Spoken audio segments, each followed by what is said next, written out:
नमस्कार, स्वागत है आपका राज्यसभा टीवी में। आपके साथ मैं हूं अभिलाषा पाठक। आइए बुलेटिन की शुरुआत करते हैं इस वक्त की हेडलाइंस के साथ।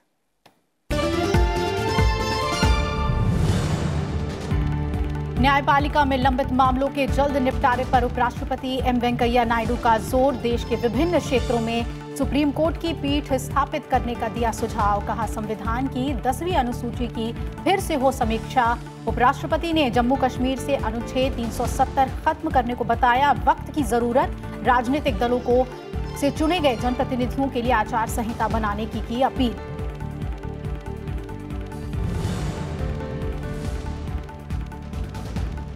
उपराष्ट्रपति एम वेंकैया नायडू के कार्यकाल के 2 साल पूरे होने के मौके पर चेन्नई में केंद्रीय गृह मंत्री अमित शाह ने किया लिसनिंग, लर्निंग एंड लीडिंग किताब का विमोचन। सूचना और प्रसारण मंत्री प्रकाश जावड़ेकर सहित कई गणमान्य लोग भी रहे मौजूद।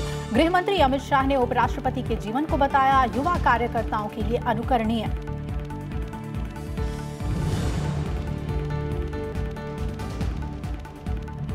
बैंकिंग सिस्टम की मजबूती से निजी क्षेत्र को मिलेगा फायदा। दूसरे कार्यकाल के पहले इंटरव्यू में बोले प्रधानमंत्री नरेंद्र मोदी, युवाओं की बेहतरी के लिए खुले माहौल में आगे बढ़ने की बताई जरूरत। कहा, अनुच्छेद 370 हटाने से जम्मू कश्मीर और लद्दाख में विकास को मिलेगी रफ्तार।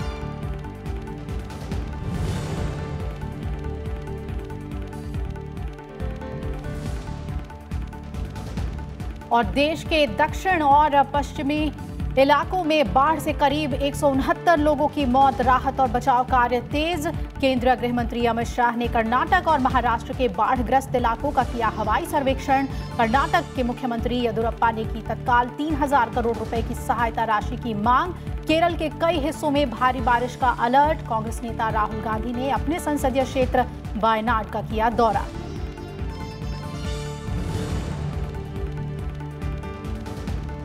और देश और दुनिया में धूमधाम से मनाई जा रही है ईद उल अजहा। मस्जिदों में विशेष नमाज का आयोजन। राष्ट्रपति, उपराष्ट्रपति और प्रधानमंत्री ने दी बधाई।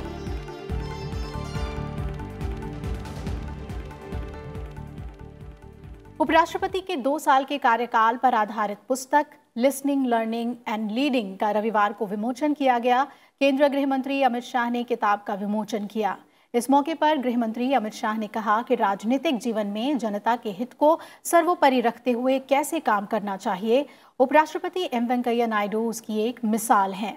गृह मंत्री ने कहा कि एम वेंकैया नायडू का जीवन विद्यार्थी काल से लेकर उपराष्ट्रपति पद तक पहुंचने तक राजनीति में काम करने वाले तमाम युवा कार्यकर्ताओं के लिए अनुकरणीय है और उपराष्ट्रपति के जीवन से सीख लेकर वो अपने आप को आदर्श बना सकते हैं।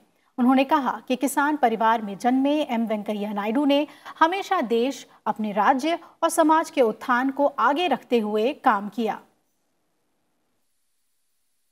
लिसनिंग, लर्निंग एंड लीडिंग ये टाइटल एक पुस्तक का टाइटल नहीं है जो वेंकैया जी के 2 साल के उपराष्ट्रपति के कार्यकाल का डॉक्यूमेंटेशन है।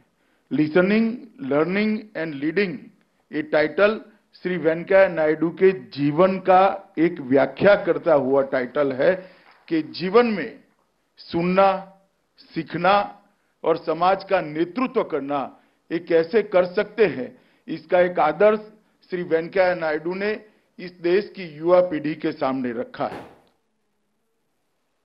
एम वेंकैया नायडू ने 11 अगस्त 2017 को भारत के उपराष्ट्रपति और राज्यसभा के सभापति का पदभार संभाला था। बीते 2 साल में उपराष्ट्रपति ने देश के विभिन्न राज्यों और केंद्र शासित प्रदेशों का दौरा किया। इस किताब में उपराष्ट्रपति के देश भर में लोगों से मिलने के उनके 330 प्रमुख कार्यक्रमों की झलकियां हैं। 2 साल के कार्यकाल में उपराष्ट्रपति एम वेंकैया नायडू ने 67 दीक्षांत समारोह में वो शामिल हुए और छात्रों को संबोधित किया। 35 मौकों पर उपराष्ट्रपति छात्रों से मुखातिब हुए और उनके साथ कई मुद्दों पर चर्चाएं की। बीते 2 साल में उपराष्ट्रपति ने 97 विज्ञान और तकनीक अनुसंधान संस्थान की यात्राएं की और इस दौरान 25 मौकों पर विशेष व्याख्यान भी दिए। विभिन्न क्षेत्रों में निपुण और होनहार लोगों को प्रोत्साहित करने से जुड़े 60 पुरस्कार समारोह में भी उपराष्ट्रपति शामिल हुए। उपराष्ट्रपति का संस्कृति और साहित्य से भी काफी लगाव है और बीते 2 साल में उन्होंने 52 किताबों का विमोचन भी किया। Today is a wonderful book published by Publication Division of Information and Broadcasting Ministry, Listening, Learning, Leading. I am very sure that the title must have been given by Vice President himself. Listening, Learning, Leading, it's not a photobiography. It is the collection of his engagement with various sectors in last 2 years as Vice President. Foreign as well as national as well as in the House. So all aspects of his activities are covered. And I must compliment my team in Publication Division also. They have brought out a very good book which you will cherish. किताब विमोचन कार्यक्रम का आयोजन सूचना और प्रसारण मंत्री प्रकाश जावड़ेकर ने किया। इस मौके पर तमिलनाडु के राज्यपाल बनवारी लाल पुरोहित, तमिलनाडु के मुख्यमंत्री एडप्पाडी के पलानिस्वामी, तमिलनाडु के उप मुख्यमंत्री ओ पनीरसेल्वम, विख्यात कृषि वैज्ञानिक MS स्वामीनाथन, इसरो के पूर्व अध्यक्ष डॉक्टर के कस्तूरीरंगन, लोकप्रिय अभिनेता रजनीकांत, अखिल भारतीय बैडमिंटन कोच पुलेला गोपीचंद और कई अन्य गणमान्य लोग उपस्थित रहे।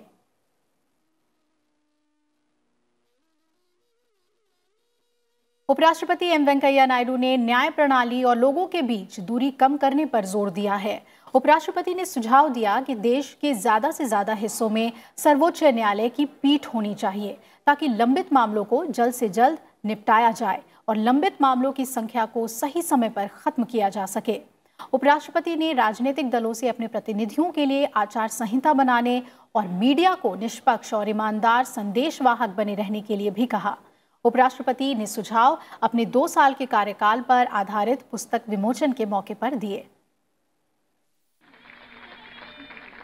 उपराष्ट्रपति एम वेंकैया नायडू ने न्यायिक प्रणाली को लोगों के नजदीक लाने के लिए देश के विभिन्न हिस्सों में सर्वोच्च न्यायालय की पीठ स्थापित करने की जरूरत बताई है। उपराष्ट्रपति ने ये बात अपने 2 साल के कार्यकाल पर आधारित पुस्तक के विमोचन के मौके पर कही।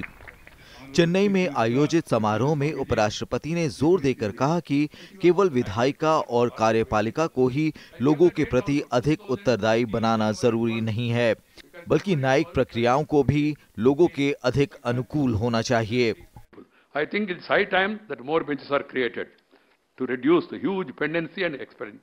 Third one is that it is heartening that the government have enhanced the number of judges in the Supreme Court by 10%, but I'm afraid it will still be inadequate. A number of civil and criminal cases have been pending over 25 years. सांसदों और विधायकों के खिलाफ चुनाव याचिका और आपराधिक मामलों पर समयबद्ध तरीके से फैसले करने की आवश्यकता पर जोर देते हुए उपराष्ट्रपति ने कहा कि इस तरह के मामलों में विधायकों के पूरे कार्यकाल के दौरान भी अगर फैसला नहीं हो पाता तो ये चुनाव कानून के उद्देश्यों के खिलाफ है।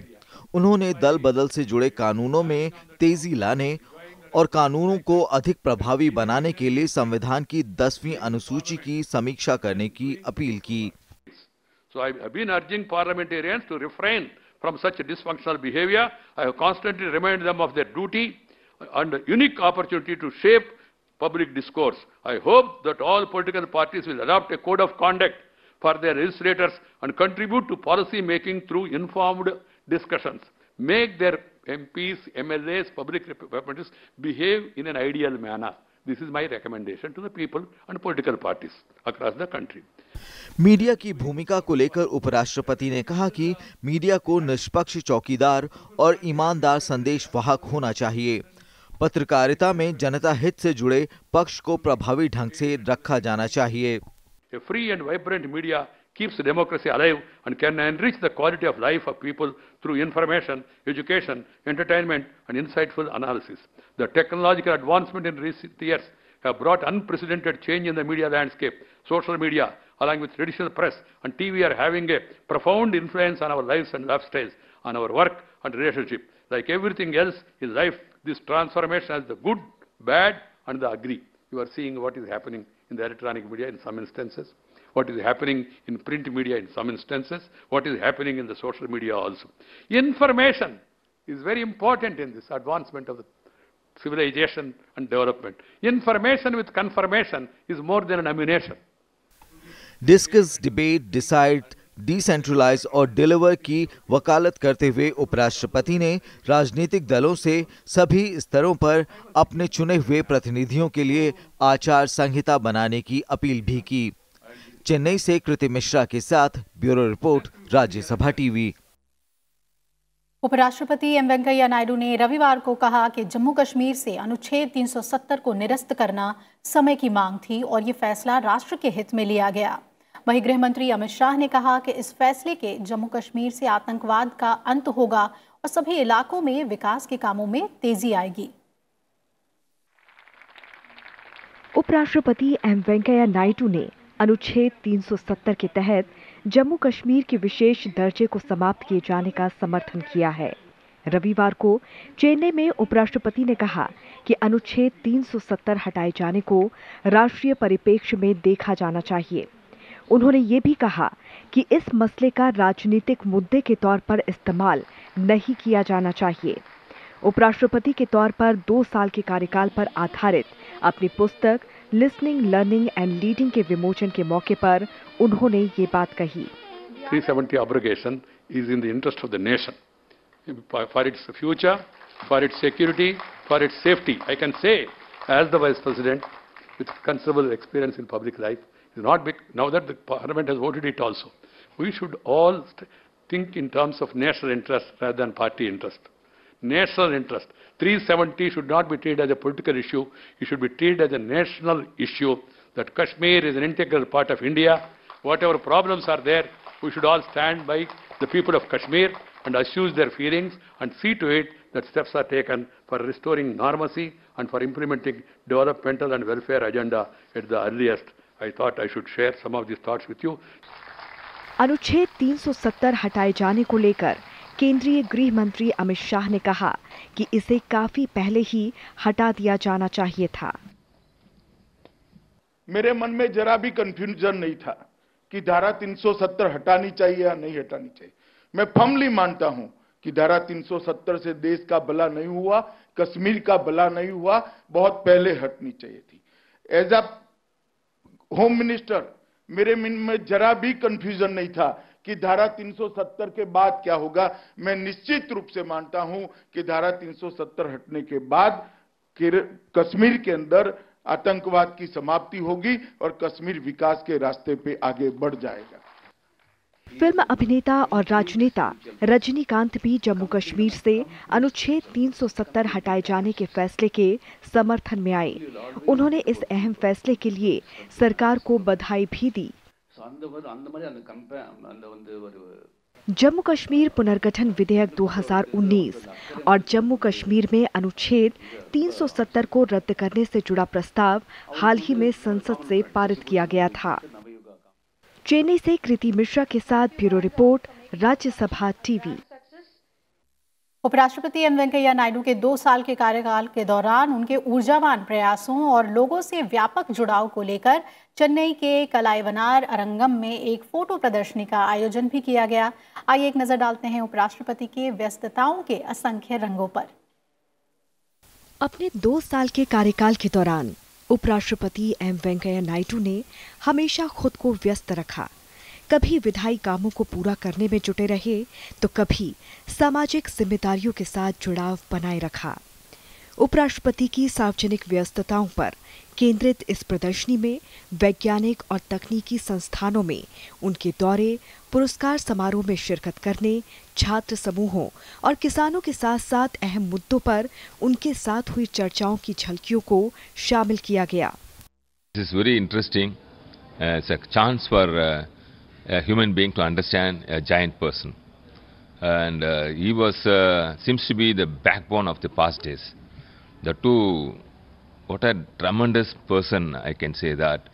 A person is able to do some work for the past 2 years and he is interested to show to the people.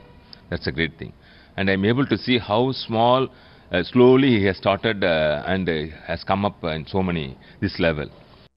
एक तस्वीर हजारों शब्द बयां करती है और प्रदर्शनी में शामिल ये तस्वीरें लोगों के साथ उपराष्ट्रपति के जुड़ाव को लेकर उनके विचारों और सामाजिक जिम्मेदारी के प्रति प्रतिबद्धता को दर्शाती है।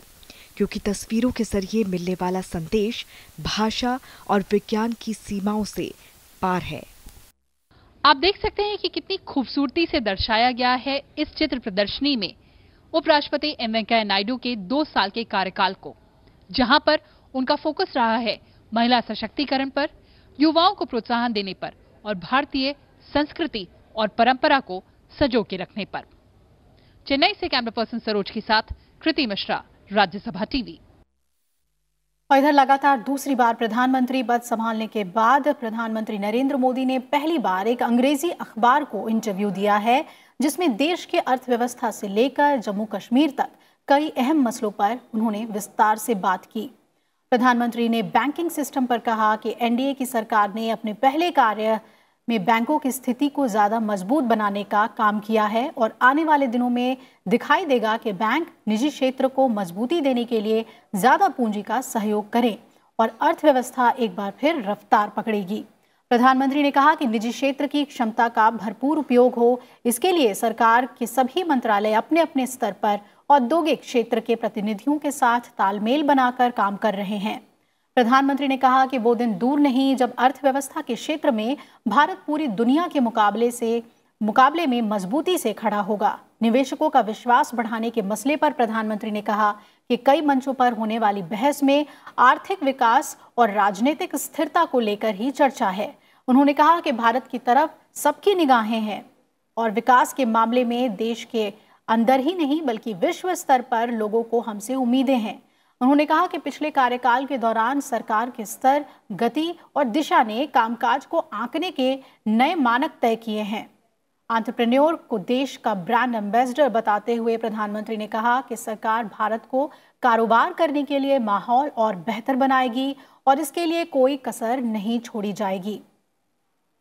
वहीं जम्मू कश्मीर में अनुच्छेद 370 हटाए जाने को लेकर प्रधानमंत्री ने कहा कि यह फैसला बहुत ही सोच समझकर लिया गया है और उन्होंने ये भी कहा कि ये देश का आंतरिक मामला है। उन्होंने कहा कि सरकार के इस फैसले से जम्मू कश्मीर और लद्दाख के लोगों को काफी फायदा होगा। प्रधानमंत्री ने कहा कि IIM, IIT और एम्स जैसे शीर्ष संस्थानों से जम्मू कश्मीर ने युवाओं के न सिर्फ बेहतर शिक्षा मिलेगी बल्कि कामकाज के लिए भी उन्हें बेहतर माहौल मिलेगा। प्रधानमंत्री ने अपने इंटरव्यू में यह भी कहा कि जम्मू कश्मीर को लेकर सरकार की योजनाओं से घाटी के विकास को रफ्तार मिलेगी। प्रधानमंत्री ने कहा कि इस समय खुले वातावरण में बढ़ना जरूरी है ताकि घाटी के युवाओं को बेहतर अवसर मिले। प्रधानमंत्री ने यह भी कहा कि सरकार की अपील के बाद कई कारोबारी घरानों ने घाटी में निवेश करने की इच्छा जताई है।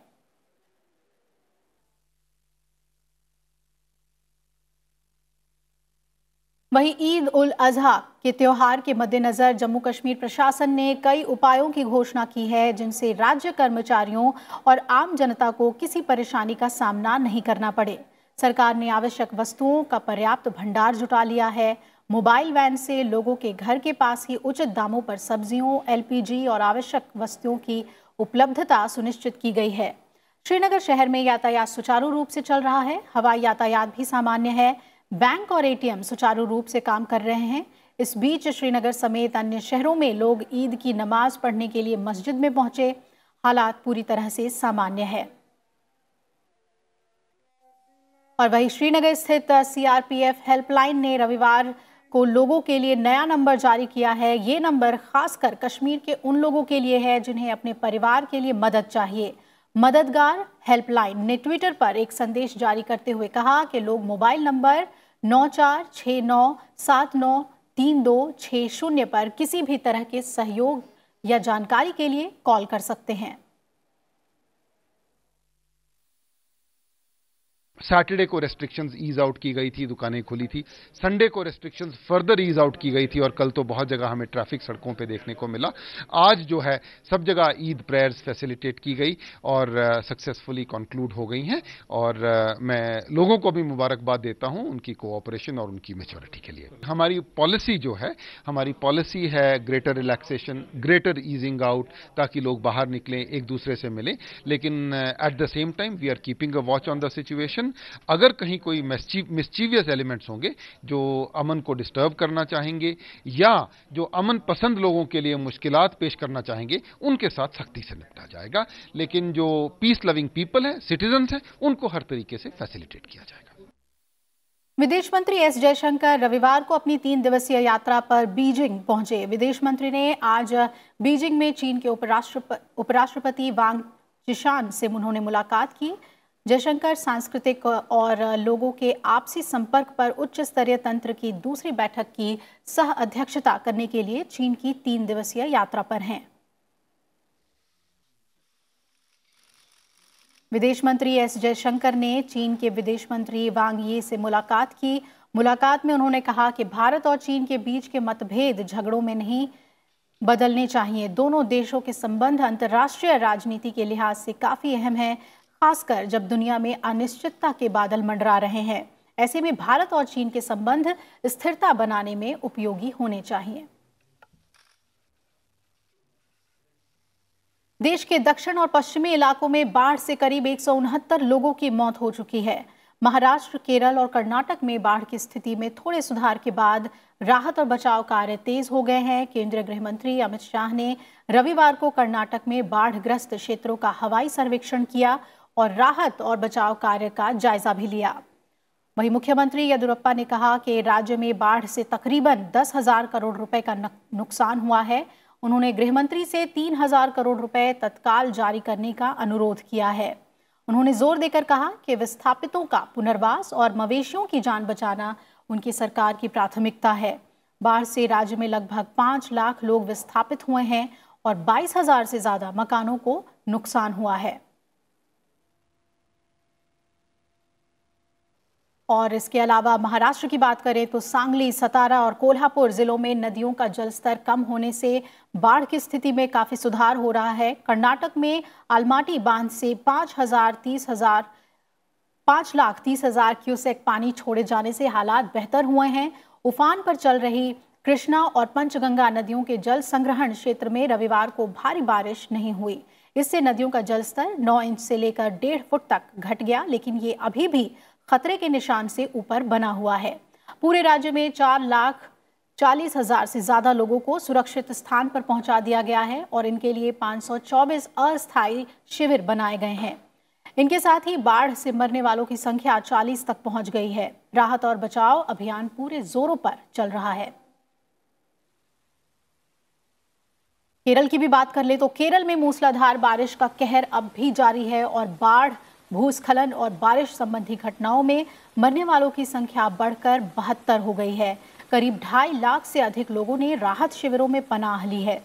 राहत और बचाव कार्य तेज हो गए हैं। मौसम विभाग ने भारी बारिश की संभावना को देखते हुए कुन्नूर, कासरगोड और वायनाड जिलों में रेड अलर्ट जारी कर दिया है। वहीं राज्य के दक्षिणी हिस्सों जैसे अल्लापुझा और कोट्टायम में लगातार बारिश हो रही है, जिससे नदियां उफान पर हैं।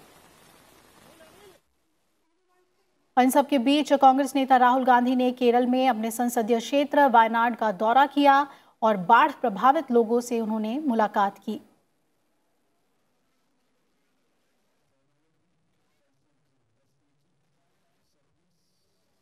और अब बात करते हैं ईद की। पूरे देश में आज ईद उल ज़ुहा का त्योहार मनाया जा रहा है। बकरा ईद के मौके पर मस्जिदों में विशेष नमाज अदा की जा रही है।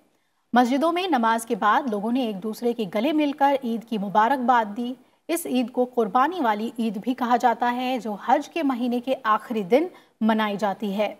ईद उल ज़ुहा समाज में त्याग, सहानुभूति और भाईचारे की भावना का प्रतीक है, जो समाज में जरूरतमंदों की मदद करने का संदेश देती है। और देश ही नहीं, दुनिया के अलग अलग कोनों में भी ईद उल ज़ुहा मनाई जा रही है। लोग एक दूसरे को ईद की बधाइयां दे रहे हैं और इबादत में अमन चैन की दुआ मांग रहे हैं। आज भारत के प्रमुख वैज्ञानिक विक्रम साराभाई की 100वीं जयंती है। डॉक्टर साराभाई के व्यक्तित्व का सर्वाधिक उल्लेखनीय पहलू उनकी रुचि की सीमा और विस्तार और ऐसे तौर तरीके थे जिनमें उन्होंने अपने विचारों और संस्थाओं में उसे परिवर्तित किया। विक्रम साराभाई का जन्म अहमदाबाद में 12 अगस्त 1919 को हुआ था। साराभाई को विज्ञान और अभियांत्रिकी के क्षेत्र में 1966 में भारत सरकार द्वारा पद्म भूषण से सम्मानित किया गया था। साथ ही 1972 में मरणोपरांत पद्म विभूषण से सम्मानित किया गया था। अहमदाबाद में विक्रम साराभाई की जयंती के मौके पर एक कार्यक्रम का आयोजन किया गया। इस मौके पर इसरो के चीफ के सिवन ने कहा कि उन्हें गर्व है कि इसरो और दूसरे वैज्ञानिक संस्थाएं अपने कार्यों के जरिए साराभाई को सच्ची श्रद्धांजलि दे रही हैं। I am glad that ISRO, along with other institutions, are standing together in paying homage to this true son of India. I feel extremely privileged to be part of the generation who saw the transformational seeds sown by Dr. Sarabhai grow into a plant and then into a blooming tree. The best tribute to Dr. Sarabhai is to work for his vision of transforming India to a country of which our future generations could be proud of. वहीं उपराष्ट्रपति M Venkaiah Naidu ने प्रख्यात वैज्ञानिक विक्रम साराभाई की 100वीं जयंती पर उन्हें याद करते हुए ट्वीट किया। उपराष्ट्रपति ने लिखा कि भारत में अंतरिक्ष कार्यक्रम के जनक विक्रम साराभाई ने लोगों के जीवन को बेहतर बनाने के लिए वैज्ञानिक खोज को बढ़ावा दिया। उन्होंने भारत में इसरो समेत कई महत्वपूर्ण वैज्ञानिक संस्थानों की स्थापना की। उपराष्ट्रपति ने कहा कि विज्ञान की उन्नति में विक्रम साराभाई के योगदान को राष्ट्र हमेशा याद रखेगा।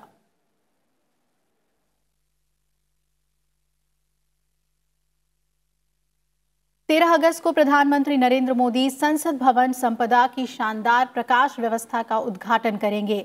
संसद भवन के अग्रभाग की प्रकाश व्यवस्था फैकेट लाइटिंग का उद्घाटन 13 अगस्त को 7:15 बजे होगा। संसद भवन संपदा में डॉक्टर अंबेडकर प्रतिमा और लोकसभा मार्ग के बीच पड़ने वाले लॉन में ये कार्यक्रम आयोजित हो रहा है, जिसमें सांसद भी भाग लेंगे।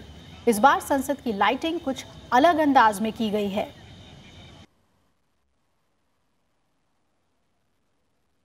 संसदीय संस्थानों के कामकाज को बेहतरी से समझने के लिए राज्यसभा अनुसंधान और अध्ययन योजना की शुरुआत की गई है।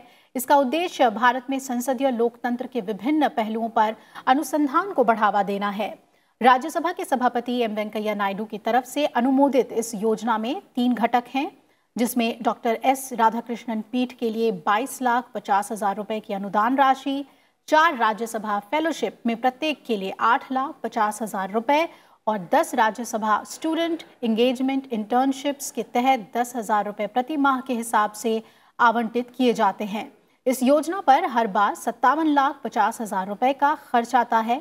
सभापति एम वेंकैया नायडू के नेतृत्व में ये योजना राज्यसभा के सदस्यों, संसद के दोनों सदनों के वर्तमान और पूर्व सचिवों, प्रमुख शिक्षाविदों और शोधकर्ताओं के साथ व्यापक विचार विमर्श के बाद तैयार की गई है।